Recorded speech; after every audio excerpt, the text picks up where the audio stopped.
Welcome back to this Not So Weekly series where we talk about tech, more about me destroying tech. So, a lot happened since the last video, and here we will look at it. What happened, and some things are pretty terrible, some. So, let's get started without any further ado. Starting with this beautiful wallpaper of Chiranduas. Nice.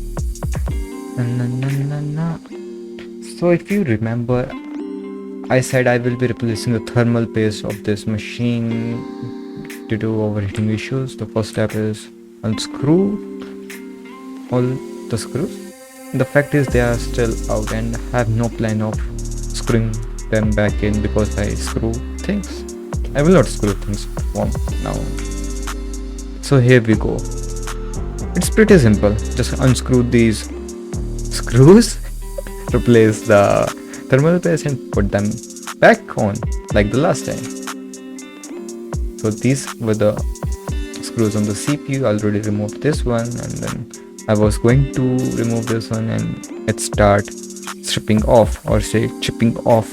So what will you do? You stop immediately, right? You check your screwdriver. You even use rubber band to unscrew tightened or stripped screw, and this was pretty simple operation, but I screwed them a little tight last time. To the surprise, using rubber bands, nothing happened and I just completely stripped the screw off. Did I replace the thermal paste? No, I just put this screw back on, put the lid on without the screws, and everything is running as it was. Disappointment.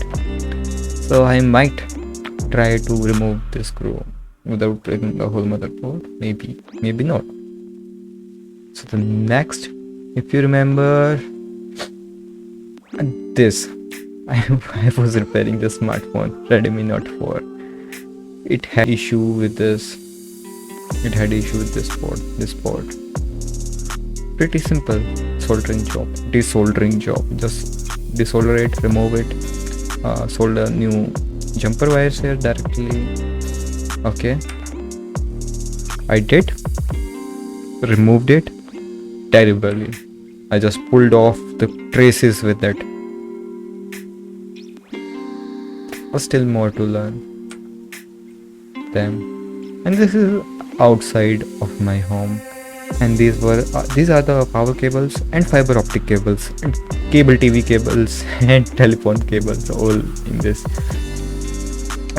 what do you say, nest mess, whatever this is. And these are my local ISP repairing the broken ISP. They are splicing the fiber back, and this is the man running on the streets, pretty common in India. And he's even faster than the shutter speed of my camera. And this is me, happy me, coincidentally wearing the same shirt. So I was happy because I finally got a slot for the vaccination for the COVID-19, and I get to finally get out after like a 4 week sitting here. And to the surprise, this is the vaccination drive. So much socially distant, calmed people with a lot of patience and beautiful facility over there.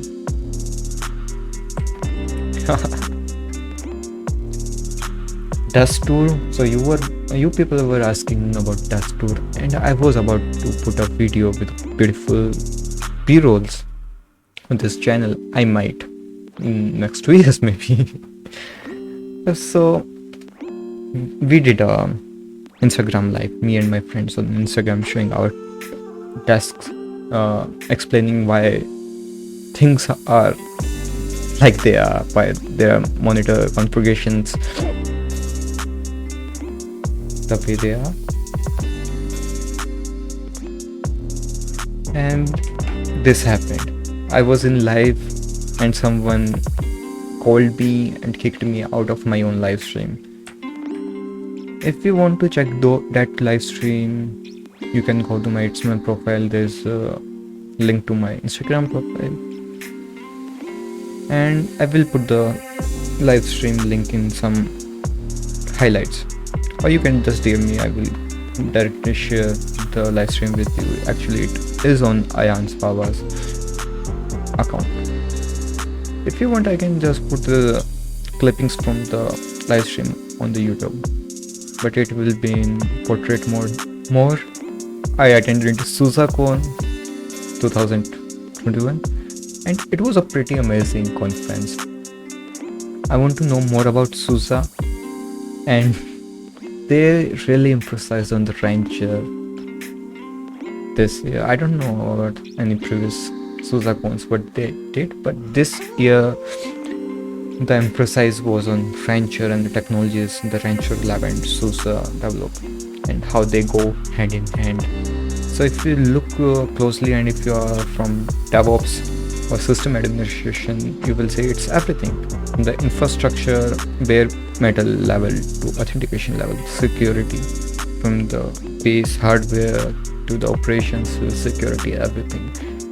And I'm really influenced by the talks, and they're really interested in rancher and will try out rancher. And I put it here because the demos, the introductions, the keynotes were pretty amazing. You should check out the SuseCon. I believe they maintain an archive. You can watch all the sessions. I forgot to mention in last video that my Pi died. Actually, the SD card on it died due to extensive logging. Maybe it got corrupted. Actually, the card is working, but some files were corrupted. I tried recovering them, but it's not worth it. So I guess it's clue to move on to better technologies. Try rancher and Kubernetes. So I was running Raspbian. This time I will go with DietPie. Due to because of its optimizations and log settings, I can do those manually, but hey, it comes out of box. I will not be using its automated script installation because I will be doing that over rancher. And you might say, wait, you have one Pi, you will be doing Kubernetes over it? That makes no sense. So to make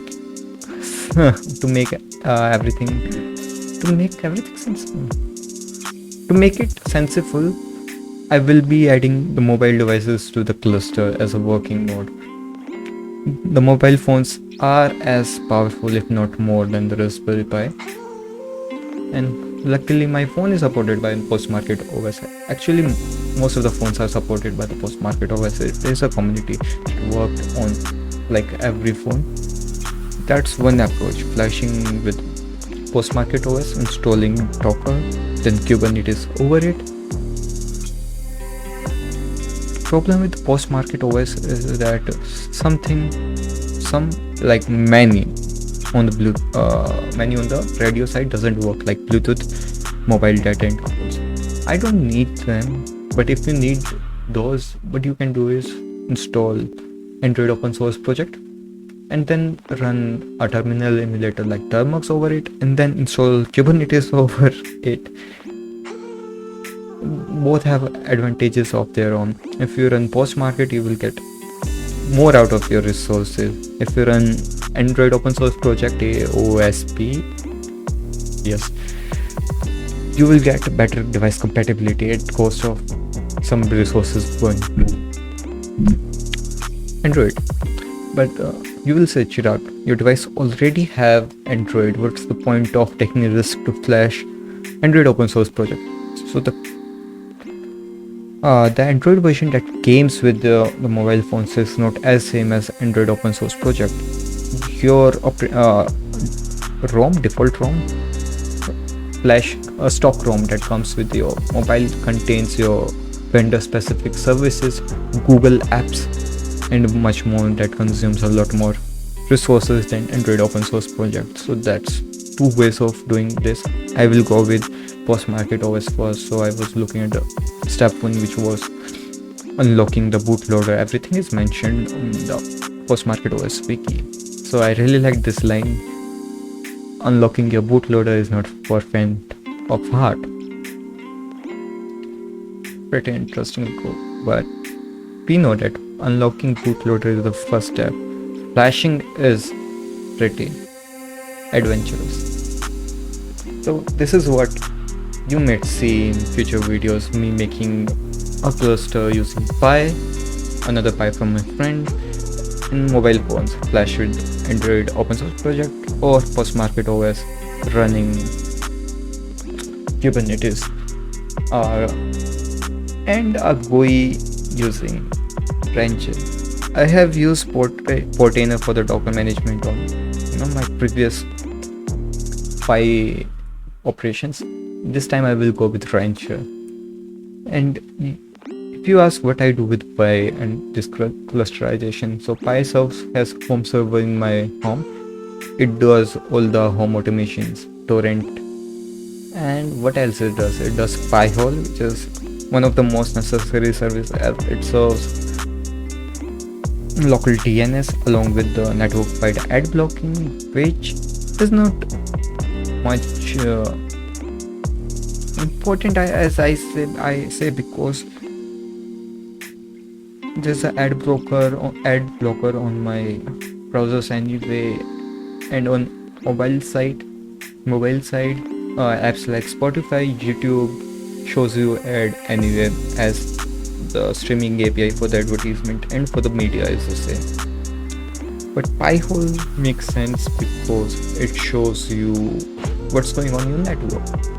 If it blocks or not, it shows you, and it gives you an idea what's going on. For example, my laptop periodically calling Arch Linux website to check if there is a network activity, if the network is connected to the internet or not.